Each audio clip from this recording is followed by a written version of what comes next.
Olá, eu sou a Virgínia Lousada, seja muito bem-vindo ao meu canal de YouTube Cinema com a Vi. Espero que você esteja gostando do material que eu tenho colocado aqui toda semana com a ajuda da minha filhota. E não se esqueça de se inscrever, de ativar a notificação para receber, enfim, aviso de vídeo novo. Curta os vídeos e compartilhe esse material com seus amigos, tá bom? Rola a vinheta!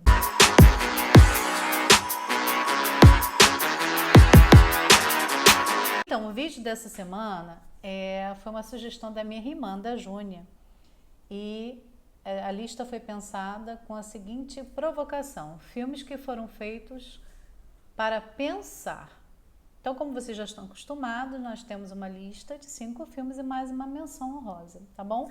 Não se esqueça de deixar a sugestão para próximos vídeos, estamos aqui justamente para isso, né? Além das próprias temáticas que eu penso, eu também estou super aberta e super disponível para ouvir o que vocês têm a falar nesse sentido, tá bom? Em quinto lugar, estou trazendo um filme que já apareceu aqui em outra lista, que era sobre os filmes das histórias de amor, né? Esse filme é um filme com Jim Carrey sério. Aliás, são os filmes que eu mais gosto dele, são os filmes em que ele não está fazendo comédia, que é O Brilho Eterno de uma Mente Sem Lembranças, é a história do Joel e da Clementine, interpretada pela nossa querida Kate Winslet, aliás, uma grande atriz assim dessa nova geração. Pois como já foi dito no outro vídeo, a história é o seguinte: o Joel descobre que a Clementine ela faz um procedimento para esquecer totalmente a história dele, como se eles não tivessem se conhecido, e aí ele decide fazer o mesmo. E aí fica essa pergunta no ar, né? Será que vale a pena a gente esquecer tudo que a gente viveu, por mais que tenha causado sofrimento na gente? Uma história de amor que de repente não deu certo, mal resolvida, né? Acho que esse tipo de pensamento passa na cabeça de todo mundo que já viveu essa situação, todo mundo, eu acho, né? Será que valeu a pena? Né? Eu vivi essa paixão de forma tão intensa e no final das contas eu tô aqui, quase uma música de cantor sertanejo, sofrendo pra caramba.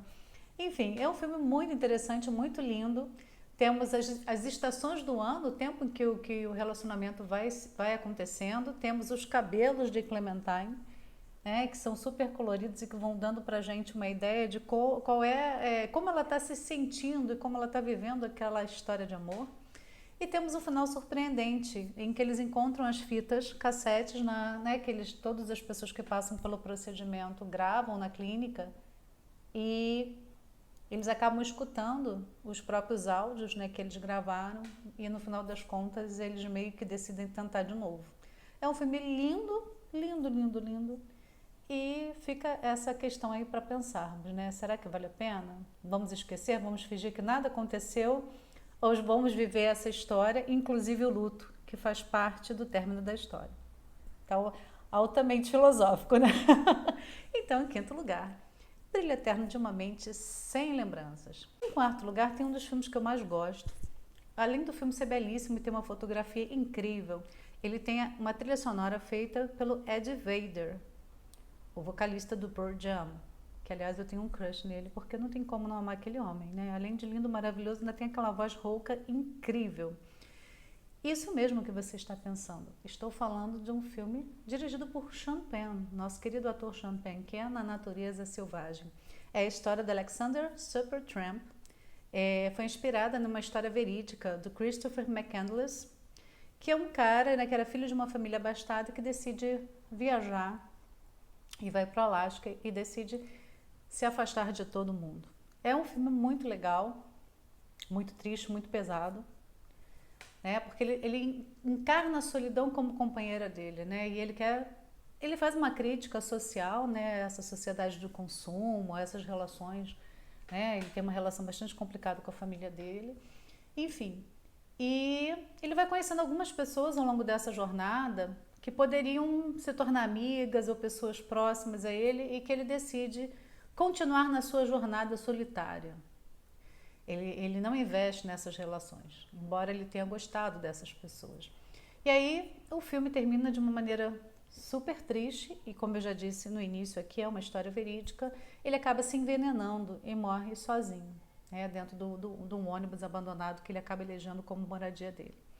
Enfim, e ainda tem aquela frase altamente emblemática, né? Ele se dá conta, ele tem um diário onde ele vai escrevendo toda a história, todo esse período que ele passa, né, em isolamento. E tem aquela frase super emblemática que é: a felicidade só é verdadeira quando compartilhada. Então, no momento derradeiro, no momento da morte, ele se dá conta, né, quando ele morre ali sozinho, envenenado, né, de que ele perdeu algumas boas oportunidades, né, de viver essas relações. Então, é um filme lindo demais. É impossível assistir esse filme sem ficar pensando horas, né, e por isso ele está aqui em quarto lugar, Na Natureza Selvagem, do Sean Penn. Em terceiro lugar, nós temos um filme também que diz respeito, eu penso que também diz respeito à questão da solidão, mas é uma abordagem um pouco diferente.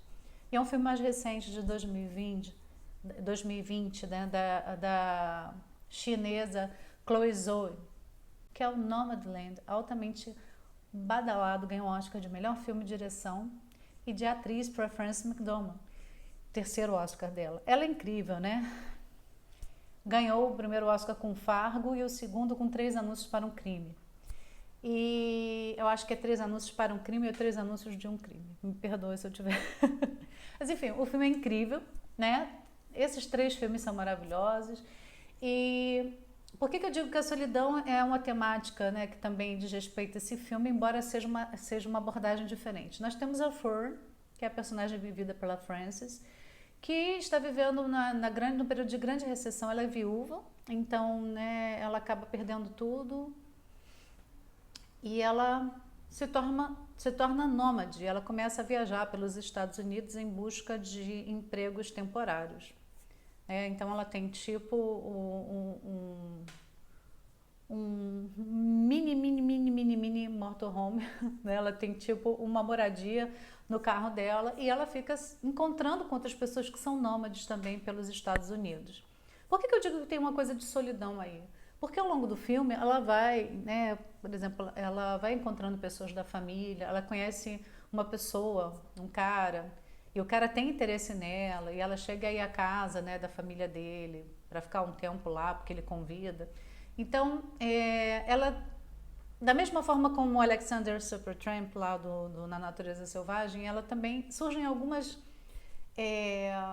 oportunidades dela viver com outras pessoas, só que ela conscientemente ela escolhe continuar naquela vida.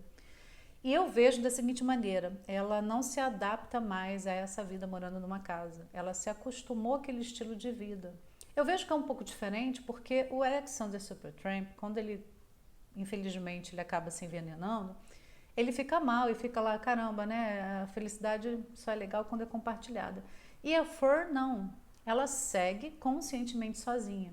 Em uma das cenas bem emblemáticas, ela retorna à casa onde ela morou a vida inteira com o ex-marido, e ela fala, né, ela retorna aquilo ali, lembra de tudo que aconteceu, né? Em alguns momentos também ela fala dessa relação e ela se dá conta assim, de que ela viveu aquele casamento dando conta das expectativas da outra pessoa, não dela. Então, quando ela se vê sozinha, isso é uma leitura minha, me parece que ela vê a oportunidade de finalmente viver a vida que ela gostaria de viver. Então, ela vive aquela situação nômade e ela está totalmente adaptada àquela situação e é feliz daquela forma. Tanto que quando surgem outras oportunidades de ela deixar aquela vida, ela não consegue fazer isso. É um filme também altamente instigante, com uma fotografia incrível e vale muito a pena, né? Não só porque ele recebeu todos esses prêmios, mas porque é um filme muito bom mesmo, tá? Eu recomendo. Então, em terceiro lugar, outro filme com a temática da solidão, Nomadland, né? Claro, estou falando temática da solidão porque são 2 pessoas que decidem ficar sós, mas também tem uma questão, um viés econômico aí atravessando essa história.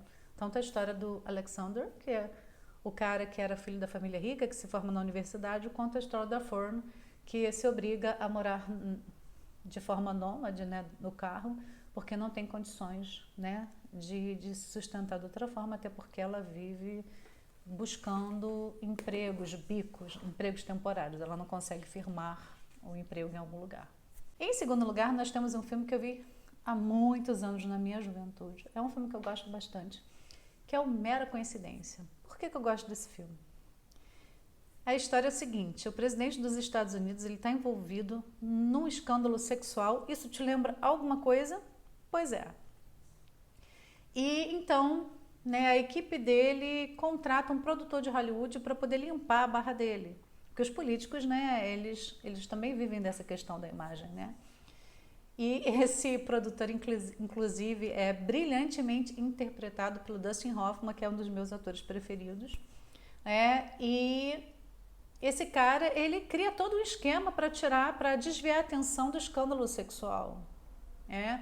Então, ele cria uma guerra, né? Uma guerra que não existe na Albânia, com um vídeo com uma menina meio que refugiada, que era Kristen Dunst, lá, né, quando o filme é dos anos 90, quando esse filme ele foi feito. E ele cria, inclusive, um herói de guerra, que na verdade era um cara que eles retiram de um manicômio e eles criam essa ideia de que o cara ficou assim por conta de traumas de guerra, que é um personagem que é chamado de Old Shoe, né? As pessoas jogam os sapatos velhos assim nas fiações. Tem uma música criada. O filme é muito interessante. É o Woody Harrelson que faz o Old Shoe. Então, temos meio que um plot twist no final, porque esse produtor ele quer receber, depois que eles conseguem resolver tudo, ele quer receber os créditos pela sua obra, só que logicamente isso não podia acontecer, porque senão todo o trabalho seria jogado fora, iria para água abaixo, né? Então é um filme muito legal e é um filme que nos faz pensar sobre a importância do papel da imprensa, da mídia nas nossas vidas, como elas formam opinião e como inclusive elas criam verdades, né? Verdades que não são tão verdadeiras assim. Não apenas sobre o papel da mídia, mas sobre esse papel, essa possibilidade de criar verdades. Nós agora, na história recente, né, vivemos a questão, né, das fake news, ainda vivemos, das correntes de WhatsApp, né, de como as pessoas elas criam uma narrativa e aquela narrativa se torna verdadeira. E como é difícil desconstruir e dizer que aquilo não é verdade, né? Mesmo você provando com argumentos, com fatos, com acontecimentos, mesmo assim ainda tem gente que não acredita que aquilo é mentira. Então é um filme altamente instigante e vale muito a pena ser visto. Então, em segundo lugar, Mera Coincidência. Em primeiro lugar, nós temos um filme também altamente impactante. É um filme de 2019, é um filme que eu assisti no cinema e eu fiquei muito impactada. É um filme sul-coreano que levou o Oscar de melhor direção, de melhor filme estrangeiro. Na época era filme estrangeiro, não lembro se já era filme estrangeiro ou filme internacional, porque houve essa mudança na academia, né? Melhor filme, então levou o melhor filme estrangeiro e melhor filme no mesmo ano.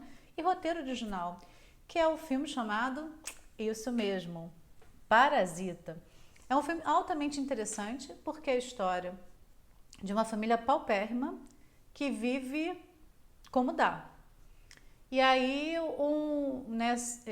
o casal tem um casal de filhos e o garoto ele tem um amigo que vai viajar e que era tutor da filha de uma família rica. Então, como ele vai estudar, e ele vai estudar e vai viajar para outro lugar, então ele pergunta se o garoto não quer assumir, ensinar inglês para essa menina. E ele assume esse papel de tutor da menina e a partir daí começa toda uma estratégia.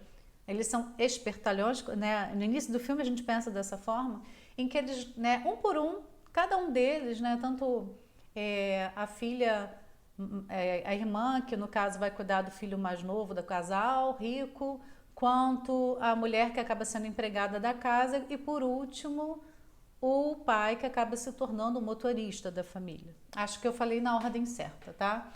Então, em determinado momento eles vão comemorar um aniversário de alguém da família, e eles viajam, eles não ficam em casa e a família todinha, né, dos espertalhões vai para casa. E lá eles descobrem que, na verdade, o marido da governanta mora escondido dentro da casa. Então, o filme é extremamente interessante. Acontece uma chuvarada lá num determinado momento do filme em que a gente vê a pobreza, a extrema pobreza que aquela família de espertalhões vive, né? E, enfim, acontecem muitas coisas e no final você fica se perguntando, porque ao assistir o filme você pensa que os parasitas são os caras da família pobre e quando termina o filme você fica se perguntando, serão eles os parasitas ou os caras da família rica que vivem daquela forma enquanto tem tanta gente passando tanta necessidade? É um filme sensacional, recomendo que você veja, se não viu ainda, porque é um filme muito badalado, veja correndo. Então, em primeiro lugar, Parasita. A nossa menção honrosa é um filme de bastante antigo, sabe? É um filme de 1941, chamado Cidadão Kane, do Orson Welles. Eu gosto bastante desse filme, eu assisti recentemente, deve ter coisa de 2 ou 3 meses, e eu gostei tanto, tanto, tanto, que ele se tornou o meu filme preferido. Eu já tinha ouvido falar que é um filme muito cultuado por quem gosta de cinema, dizem que é o melhor filme feito até hoje. É um filme que é uma aula de cinema, porque você tem vários gêneros ali, né? Começa parecendo que é uma questão de terror, aí de repente uma alta complexidade narrativa, aí de repente vira um noticiário, drama político e por aí vai. É a história do Charles Foster Kane, que ele é um magnata, né, da imprensa, e a história começa ele falecendo, ele morrendo, e quando ele morre, ele deixa cair um globo no chão e ele murmura a palavra Rosebud. E aí, quando ele morre, um jornalista decide descobrir o que seria Rosebud. Então ele começa a entrevistar as pessoas que conviveram com ele. E lá no final do filme a gente descobre que Rosebud era o trenó que o menino usava para brincar quando ele ainda morava com a família dele, porque ele é retirado da família dele, ele meio que vai ser cuidado por uma outra família, que é a família extremamente rica, e aí por conta disso ele se torna o cara que ele acabou se tornando. E ele é um cara que era acumulador, né? Tinha trocentas mil coisas, ele não jogava nada fora. E quando ele, enfim, depois que decidem deixar esse assunto para lá, que não consegue se descobrir o que seria Rosebud, começam a queimar tudo e lá dentro da fornalha a gente vê, da fornalha melhor dizendo, a gente vê o trenózinho queimando e vê o nome escrito Rosebud. É sensacional, né? Porque na verdade, né, aquilo que quando ele, no último suspiro dele, quando ele morre, aquilo que ele realmente queria, né, era viver aquela vida que ele não pôde viver, que ele não teve escolha, porque né, esse meio que destino foi traçado para ele. Acho o filme sensacional. O Orson Welles ele já tinha feito história, né, com a questão do rádio, né, a Guerra dos Mundos, né, que as pessoas acharam que realmente estava havendo uma invasão alienígena. Ele era um cara que tinha 25 anos quando fez esse filme, ele participou do roteiro. Aliás, foi o único Oscar que ganhou, foi de roteiro. Né? Ele participou com uma outra pessoa. E foi um filme meio injustiçado, incompreendido na época, e hoje em dia quem estuda cinema é apaixonado pelo filme. Eu gostei bastante, tenho muita vontade de rever. É um filme que nos faz realmente pensar sobre o sentido da vida. Porque é isso, o cara tá lá morrendo no último suspiro, ele lembra lá da infância dele, de como a vida dele poderia ter sido diferente se os caminhos tivessem sido outros, tá bom? Enfim, espero que você tenha gostado, espero que você deixe seu like nesse vídeo, que você compartilhe o vídeo e os outros materiais do canal com as pessoas. Espero que você se inscreva, que você ative as notificações e que você deixe seus comentários, né? Quais os filmes que você assistiu que não estão aqui, que te fazem pensar. E que você também sugira novas temáticas para os próximos vídeos. Beijo grande e até o próximo vídeo. Até lá, tchau, tchau!